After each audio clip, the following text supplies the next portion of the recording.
Welcome to Burlap Teachers. Enjoy the video. You start by getting 2 controllers and the second Xbox profile ready. This is the only way Wreckfest enables split screen. Once your second pad is powered, press the Xbox button and sign in as a user or guest. Then, launch Wreckfest and head straight to local play. You do this because online lobbies and single-player modes won't create a split screen.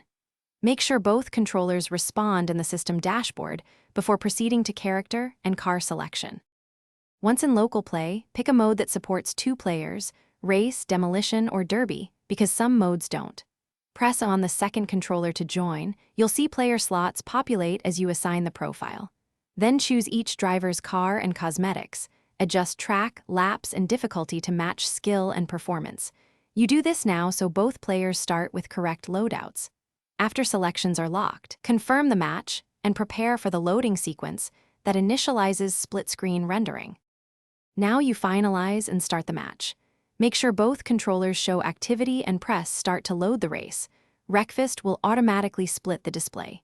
If the second player is missing, first power cycle that controller by holding the Xbox button, then repairing, or sign the second profile out and back in. This fixes most handshaking problems.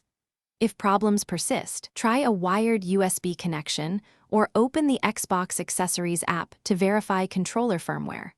Once both controllers are recognized, retry local play and start again. Thanks for watching. Consider subscribing if this video helped you.